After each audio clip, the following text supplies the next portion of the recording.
On our wedding night, my husband said I'm tired, and we didn't sleep together. But at midnight, I heard moans coming from my mother-in-law's room. What I saw shattered me. Everyone toasted forever at our Ybor City reception, but 4 hours later the word already felt counterfeit. Ethan mumbled he was tired, slipped next door to check on his mother's migraine, and the hotel's thin walls began telling a story my vows hadn't covered. You're watching Revenge Files. Subscribe for a new twist daily. I stood in our dress-wrinkled room counting breaths, then followed the hum in the vent to a door left careless. What I heard at midnight wasn't illness, and what I saw when it cracked open forced me to measure a different future. I signed the last thank you card with a shaking hand. The ink looked steadier than I felt. I had married in a brick hotel on 7th Avenue in Tampa, Florida, on April 23, 2023. I was 33, a public librarian with a neat planner and a small savings account. I thought I was careful. I thought I knew the man I had chosen. We kept the wedding small. 42 guests, key lime tartlets instead of a cake, a string quartet hired for 2 hours. My mother cried into a linen napkin when I walked in. Ethan's mother, Judith, corrected the officiant's pronunciation of our last name at the altar, then smiled like nothing happened. I should have read that smile better. But then, I didn't sleep that night, not for romance and not for rest. We changed in a hurry after the last sparkler photo. He kissed my forehead and said, "I'm beat." He smelled like champagne and mint gum. I laughed and nodded. I was tired too. "Give me 15, he said. Mom's got a migraine from the lights. He took the keycard, slid into the hall, and the click of the door felt wrong in the bones of my hand. His mother's room was one door over. The hotel was old, which meant thin walls and vents that carried everything. At 12:07 a.m., a sound came through our vent like someone strangling a laugh, then hushed voices, then a sharp, breathy rhythm that didn't belong to comfort. I froze. I wanted it to be a TV show, a phone call, anything else, except... I pressed my ear to the seam where the door meets the jamb. Down the hall, her door wasn't fully shut. The soft wedge the housekeeper used earlier was still there. It kept the latch from catching. The hallway smelled like lemons and dust. I moved without thinking. I wish I could say I knocked. I didn't. I pushed lightly and saw a slice of lamplight and a shadow that broke me in two, a familiar shoulder, a hand I knew too well, a voice that whispered, "Shh." My heart crawled into my mouth and stayed there. I didn't say a word. I didn't storm or throw or cry. I backed up, set my ring on the dresser, and started measuring. That has always been my way. When something looks too big, I get out a ruler. I opened my notes app and wrote a list: bank, vendors, key logs, receipts, timeline. Then I opened the voice recorder and captured the next 30 seconds of noise through the vent. I saved it with the time and room numbers. The date stamped itself, April 24, 12:12 a.m. And then I sat on the carpet with my dress pulled around me and watched the dark change shape until the gray of morning. He came back at 1:03, hair flattened, shirt inside out. "You up?" he asked.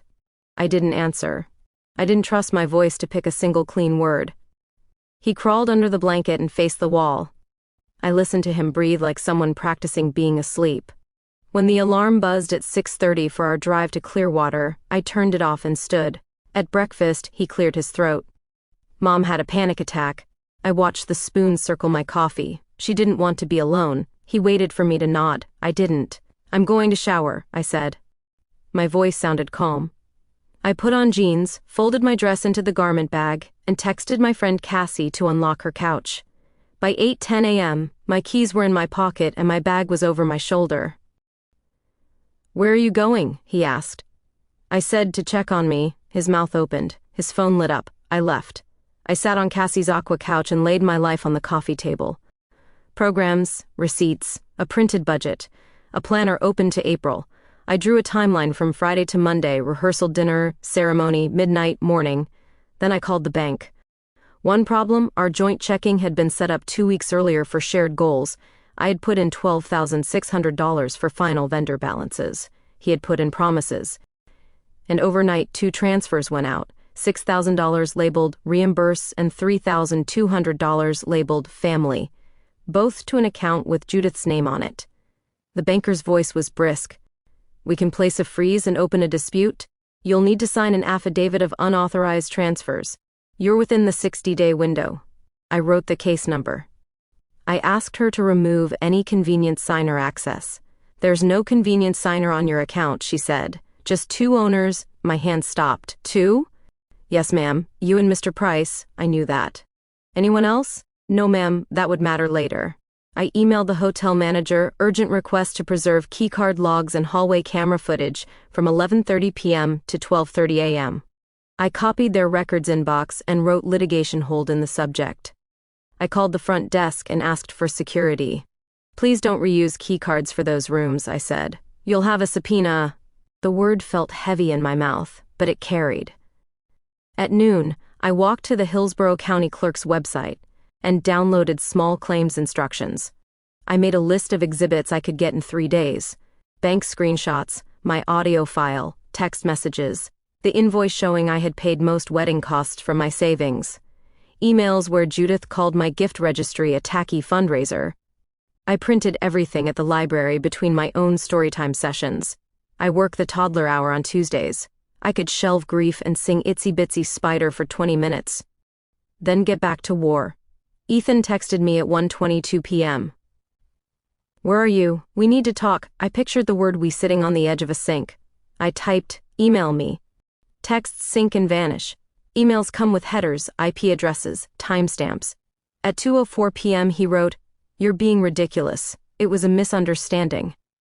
I sent back a single sentence, return the $9,200 by 5 p.m., and place in writing that all gifts and balances are off limits. He sent a shrug emoji. The petty shape of that little figure did me a favor. It burned something clean. At 4:52 p.m., I received a notification from the bank. The account was frozen. The 2 transfers showed in dispute. My paycheck, due Friday, would route to my personal account instead. I called a locksmith. Judith had a key to the back apartment we rented behind her bungalow in Seminole Heights for $1,100 a month. The lease was handwritten and awful. It said family discount and promised we'd all work together. That should have been a siren. Until Judith texted at 5:14 p.m. Since you abandoned the residence, I will keep your deposit. She added a thumbs up. I printed it. At 5:36, Ethan added, "We're changing the locks for safety." I called the non-emergency number and requested a civil standby for the next morning so I could retrieve my belongings. Bring your lease and your ID, the dispatcher said. I packed a blue binder and labeled everything with sticky tabs. The officer met me at the alley gate at 9:02 a.m. on April 25. Judith came out in a robe and pearls like a costume. "This is a family matter," she told the officer. "Not today," he said. I opened the door to find my boxes stacked by the back steps and my frame degrees leaning against the trash can. I photographed every scratch and label. The officer watched.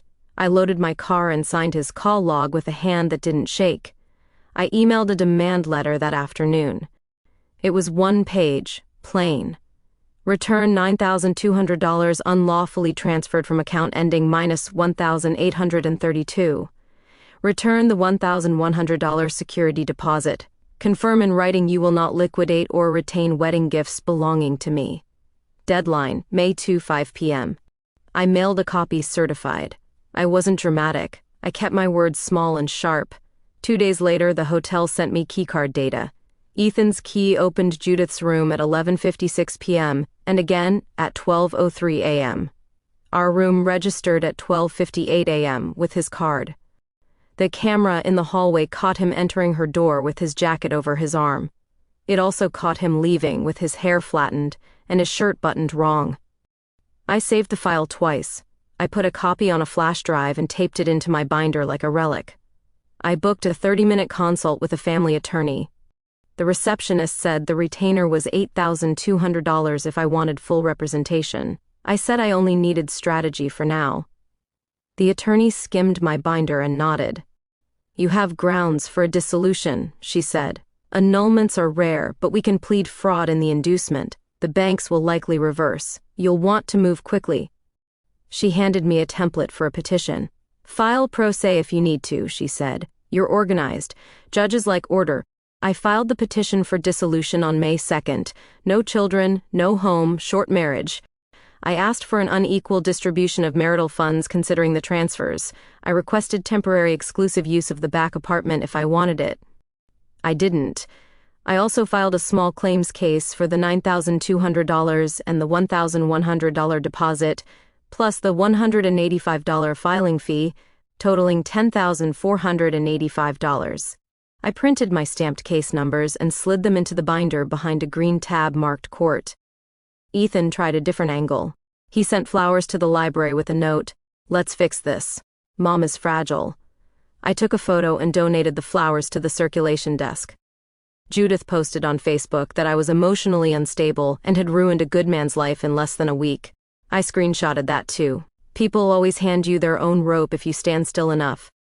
The bank dispute investigator called me on May 8 for a recorded statement. I sat at Cassie's dining table with my notes. "When did you first notice the transfers?" April 24, 9:12 a.m. "Do you have reason to believe they were unauthorized?" "Yes." "Why?" "Because I stood in a hallway at 12:07 a.m. and watched my husband walk out of his mother's room with his shirt on wrong, and he told me he had been comforting her migraine." Silence, then a cough. "Understood, Miss Price. Around the midpoint of wrestling anything big, you stop swatting and start seeing. That happened in the county records search." I typed Judith's name into the property appraiser's site. Her bungalow had a smiling photo and a map. A linked document showed a tax lien recorded March 8 for $9,317. A satisfaction filed April 24 marked it paid in full. I closed my eyes for 3 breaths. Then I downloaded the PDF. I printed the page and circled the date and amount. The money didn't just vanish. It mopped up their mess. It also placed a marker I could move. I wrote a second demand letter. On April 24th, funds transferred from my account were used to satisfy a tax lien on parcel ID, ending -4,112.